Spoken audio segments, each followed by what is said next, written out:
Hey everyone, welcome back to the session. तो भैया आज इस सेशन में हम डिस्कस करने वाले हैं प्रोबेबिलिटी इन 10 मिनट्स। 10 मिनट के अंदर हम सारी प्रोबेबिलिटी के फॉर्मुलास, सारे प्रोबेबिलिटी के कंसेप्ट डिस्कस करने वाले हैं। तो अगर आपको वीडियो अच्छी लगे तो एक बार वीडियो को लाइक जरूर कर देना और कमेंट करके बता देना क्या आपको इस सेशन के मतलब इस तरीके से हर चैप्टर के सेशंस की जरूरत है या नहीं। चलिए तो भाई शुरुआत करते हैं प्रोबेबिलिटी की बिना किसी देरी के। तो भाई प्रोबेबिलिटी इन 10 मिनट्स करने वाले हैं और ये कंडीशनल प्रोबेबिलिटी की बात करते हैं। कंडीशनल प्रोबेबिलिटी क्या होता है? आज तक आपने सबने सिंपल प्रोबेबिलिटी पढ़ी थी, that number of favourable outcome upon total number of outcomes. उसके अलावा हमेशा प्रोबेबिलिटी की वैल्यू 0 और 1 के बीच में रहती है और ये कभी भी प्रोबेबिलिटी 0 से छोटी नहीं हो सकती, मतलब नेगेटिव नहीं हो सकती किसी भी इवेंट की, और कभी भी किसी इवेंट की प्रोबेबिलिटी 1 से बड़ी नहीं हो सकती। अब यहाँ पे आता है कंडीशनल प्रोबेबिलिटी। कंडीशनल प्रोबेबिलिटी में क्या होता है? Probability of A by B निकालना है। इस probability of A by B का मतलब क्या? आपको ए की प्रोबेबिलिटी निकालनी है जब आपको बी गिवन है। तो इसका फॉर्मूला क्या रहेगा? Probability of A intersection B. A intersection का मतलब ए और बी का कॉमन डिवाइडेड बाय जो इवेंट गिवन होगा। मैंने आपको क्या बोला? बी गिवन है तो आपको बी की प्रोबेबिलिटी से डिवाइड करना है। अगर आप बी बाय ए की बात कर रहे हो, इस बी बाय ए का मतलब क्या है? Probability of B when A is given. जब आपको ए गिवन है तो आप डिवाइड किसकी प्रोबेबिलिटी से करोगे? ए की प्रोबेबिलिटी से। और ऊपर क्या आएगा? बी इंटरसेक्शन है। वैसे ए इंटरसेक्शन बी और बी इंटरसेक्शन ए बराबर होते हैं, इसके अंदर कोई डिफरेंस नहीं होता, ध्यान रखोगे। फिर बता रहा हूं कंडीशनल प्रोबेबिलिटी में एक इवेंट गिवन होगा, दूसरे इवेंट की प्रोबेबिलिटी निकालनी होगी। गिवन भी एक होगा और आपको दूसरे इवेंट की प्रोबेबिलिटी निकालनी होगी, सिर्फ एक इवेंट गिवन होगा। ठीक है, अब इसके बाद बात आती है यार, हमारे पास कुछ फॉर्मुलाज है जो क्लास 11 से यूज होते हैं। Probability of A union B क्या होता है? Probability of A plus probability of B minus probability of A intersection B. Union कब यूज करते हैं? जब दोनों इवेंट्स हमारे पास क्या रहेंगे, यहाँ पे क्या रहेगा? और रहेगा, एंड नहीं रहेगा, क्या रहेगा? और रहेगा। जब दोनों इवेंट्स के बीच में क्या आ जाएगा? और, मतलब कंपलसरी नहीं है, आइदर ए और बी आएगा, एटलीस्ट ए और बी आएगा। मतलब आप ये बोल सकते हो कहीं भी अगर आपका वर्ड और यूज हो रहा है तो आप यूनियन यूज करोगे, और कहीं भी बोथ यूज कर रहे हैं या फिर एंड यूज कर रहे हैं, दोनों इवेंट्स का होना जरूरी है, तब उसके बीच में क्या यूज करेंगे? इंटरसेक्शन। इंटरसेक्शन का मतलब होता है कॉमन निकालना, और यूनियन का मतलब होता है दोनों को कंबाइन करना। यूनियन का मतलब होता है दोनों को कंबाइन करना। Probability of A plus probability of not A is equal to 1। सभी इवेंट्स को मिला के प्रोबेबिलिटी 1 होती है। Probability of A but not B. A होना चाहिए लेकिन बी नहीं होना चाहिए। इसका मतलब क्या है? प्रोबेबिलिटी ऑफ ए निकालना लेकिन बी नहीं होना चाहिए। Probability of A intersection B dash. B dash का मतलब आपने बी को इंक्लूड नहीं करना। तो इसका फॉर्मूला क्या रहेगा? जिसकी प्रोबेबिलिटी है उसके अंदर से दोनों का कॉमन माइनस कर दो। ए की प्रोबेबिलिटी थी probability of A minus probability of A intersection B.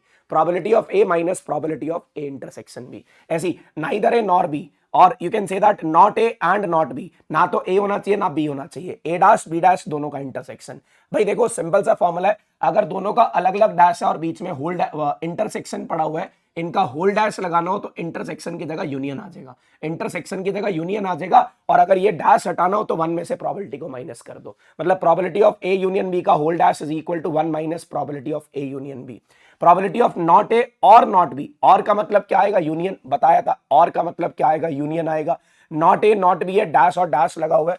अगर अलग अलग डैश है, होल डैश लगाना हो तो यूनियन की जगह क्या आ जाएगा? इंटरसेक्शन। यूनियन की जगह क्या आ जाएगा? इंटरसेक्शन। और यहाँ पे इसको डैश को हटाना हो तो प्रोबेबिलिटी को 1 में से माइनस करना पड़ेगा। अगर डैश को हटाना हो तो प्रोबेबिलिटी को 1 में से माइनस करना पड़ेगा। A intersection B dash A intersection B whole dash की प्रोबेबिलिटी क्या होगी? 1 minus probability of A intersection B. 1 minus probability of A intersection B. Now these are the formulas from class 11। ये class 11 से आपके formulas use हो रहे हैं। इसके बाद बात करते हैं हमारे पास इंडिपेंडेंट इवेंट्स की। इंडिपेंडेंट का मतलब दोनों एक दूसरे पे डिपेंड नहीं करते। उसकी कंडीशन क्या होती है? Probability of A intersection B must be equal to probability of A into probability of B.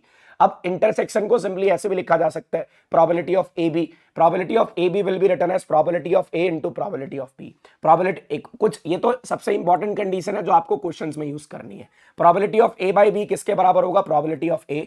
Probability of B by A किसके बराबर होगा? Probability of B. इसका मतलब ए जो है वो बी पे डिपेंड ही नहीं कर रहा, बी जो है वो ए पे डिपेंड ही नहीं कर रहा। एक एग्जांपल मैंने लिया, ए की प्रोबेबिलिटी दे रखी है, बी की प्रोबेबिलिटी दे रखी है, इंटरसेक्शन की प्रोबेबिलिटी दे रखी है। इन दोनों को मल्टीप्लाई करके इसके बराबर आ रहा है, इन दोनों को मल्टीप्लाई करके इसके बराबर आ रहा है, तो इवेंट्स इंडिपेंडेंट है।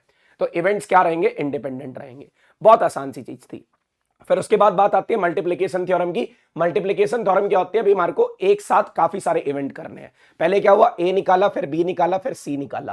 पहले क्या होगा? पहले ए हुआ तो ए की प्रोबेबिलिटी इनटू में क्या होगा? फिर बी की प्रोबेबिलिटी जब ए ऑलरेडी हो चुका है। मैं फिर बता रहा हूं, मल्टीप्लिकेशन थ्योरम में एक साथ बहुत सारे इवेंट होंगे। ए की प्रोबेबिलिटी, फिर उसके बाद बी की प्रोबेबिलिटी जब ए ऑलरेडी हो चुका है, फिर उसके बाद सी की प्रोबेबिलिटी जब ए और बी ऑलरेडी कर चुके हो। पहले ए की प्रोबेबिलिटी, फिर बी की जब ए हो चुका है, फिर सी की प्रोबेबिलिटी जब ए और बी दोनों हो चुके हैं। जब ए और बी दोनों हो चुके हैं। इसका एग्जांपल मैंने कंसिडर करा, हमने 52 कार्ड्स में से विदाउट रिप्लेसमेंट 2 किंग निकाल ले, और विदाउट रिप्लेसमेंट, ये रिप्लेसमेंट के साथ भी हो सकता है, विदाउट रिप्लेसमेंट भी हो सकता है। अगर विदाउट रिप्लेसमेंट 2 किंग निकाल ले, विदाउट रिप्लेसमेंट 2 कार्ड निकाल ले, उन कार्ड के किंग होने की प्रोबेबिलिटी बतानी है। पहला भी किंग चाहिए, दूसरा भी किंग चाहिए, तो क्या होगा, पहले किंग की प्रोबेबिलिटी, फिर दूसरे किंग की प्रोबेबिलिटी जब पहला किंग निकल चुका है, फिर दूसरे किंग की प्रोबेबिलिटी जब पहला किंग निकल चुका है। तो भाई पहले किंग की प्रोबेबिलिटी, टोटल 4 किंग होते हैं 52 कार्ड में से, पहले किंग की प्रोबेबिलिटी 4/52, एक एक कार्ड निकल चुका है तो किंग कितने होंगे 3, अब टोटल कार्ड कितने 51, तो 3/51, 3/51 ये पहले किंग की प्रोबेबिलिटी या दूसरे किंग की प्रोबेबिलिटी, इन दोनों को आपस में मल्टीप्लाई करोगे, you will get the total probability. तो आपको ये मल्टीप्लिकेशन थ्योरम मिल जाएगी। अगर आपको बहुत सारे इवेंट बनाने हैं तो आपको पहले एक इवेंट की प्रोबेबिलिटी, मल्टीप्लिकेशन में दूसरे इवेंट की प्रोबेबिलिटी जब पहला हो चुका है, मल्टीप्लिकेशन में तीसरे इवेंट की प्रोबेबिलिटी जब पहले 2 इवेंट हो चुके हैं, जब पहले 2 इवेंट हो चुके हैं। फिर उसके बाद बात आती है टोटल थ्योरम की। टोटल थ्योरम क्या होता है, एक सैंपल स्पेस में से बहुत सारे इवेंट बना लिए, एक सैंपल स्पेस में से बहुत सारे इवेंट बना लिए, E1 E2 E3 E4 बहुत सारे हो सकते हैं, लेकिन मैं आपको बता रहा हूं आपके पेपर में 3 से 4 इवेंट होंगे। सब इवेंट की प्रोबेबिलिटी 0 और 1 के बीच में, सभी इवेंट्स की प्रोबेबिलिटी 0 और 1 के बीच में, सभी इवेंट्स की प्रोबेबिलिटी का एडिशन 1 के बराबर। आपको पहचानना ऐसे ही है, अगर आपके इवेंट सही बने हुए हैं ना तो सबको मिला के किसके बराबर होगा, 1 के। अब हमने क्या करना है, इन इवेंट्स में से एक और इवेंट निकालना है, इन इवेंट्स में से एक और इवेंट निकालना है। इस इवेंट की जो टोटल प्रोबेबिलिटी है, या तो ये इवेंट E1 में से आएगा, या तो इवेंट, ये वाला इवेंट, ये जो ए इवेंट है, या तो E1 से आएगा, या E2 से आएगा, या E3 से आएगा, या E4 से आएगा, या E5 से आएगा, या EN से आएगा। तो भी प्रोबेबिलिटी ऑफ ए की प्रोबेबिलिटी निकालनी है, कहां से आएगा, either from E1, either from E2 या फ्रॉम E3। अब ये जब भी या वाला वर्ड यूज होता है ना, या तो E1 से आएगा, या E2 से आएगा, या E3 से आएगा, तो बीच में क्या यूज करेंगे, प्लस। अगर E1 से आएगा, पहले आपने E1 को सिलेक्ट करना है, उसके बाद A निकलेगा E1 के अंदर से, या तो आपने E2 को सिलेक्ट करना है, फिर A निकलेगा E2 से, या तो आपने E3 को सिलेक्ट करना है, फिर A निकलेगा E3 से, फिर A निकलेगा E3 से। तो ये चीजें, ये टोटल थ्योरम है। मैंने आपको बोला बहुत सारे इवेंट में से आपको एक इवेंट निकालना है, उस अकेले इवेंट की टोटल प्रोबेबिलिटी क्या होगी, या तो वो E1 से आएगा, या E2 से आएगा, या E3 से आएगा, या E3 से आएगा। अब जो बेस थ्योरम है ना, ये बेस थ्योरम क्या बोलती है, ये बेस थ्योरम बोलती है भाई what is the probability that ये जो आपने इवेंट निकाला है ये E1 से आया है, तो E1 से आने के ये चांसेस हैं, E2 के आने से ये चांसेस हैं, E3 से आने के ये चांसेस हैं, तो E1 से आने के कितने चांसेस हैं, ये E1 से आने के कितने चांसेस है, ऊपर वाले, probability of E1, probability of A by E1। देखो यार, आपने फॉर्मूला सुना होगा, number of favourable outcome upon total outcome. E1 को फेवर करने वाले सिर्फ ये है, E1 को फेवर करने वाला सिर्फ ये है, इसकी probability divided by this total probability, divided by this total probability will give you the base theorem। base theorem क्या बोलती है, what is the probability that आपका जो ये A इवेंट है वो कहां से आया है, E1 से। आपका जो A इवेंट है वो कहां से आया है, E1 से। देखो कंडीशनल प्रोबेबिलिटी में एक इवेंट के होने से पहले ऑलरेडी पहले एक इवेंट पड़ा होता था। कंडीशनल प्रोबेबिलिटी में पहले एक इवेंट होता था, लेकिन बेस थ्योरम के अंदर पहले से बहुत सारे इवेंट होते हैं। एक इवेंट नहीं होता, बहुत सारे इवेंट होते हैं। It may be from E1, it may be from E2, it may be from E3, it may be from E3।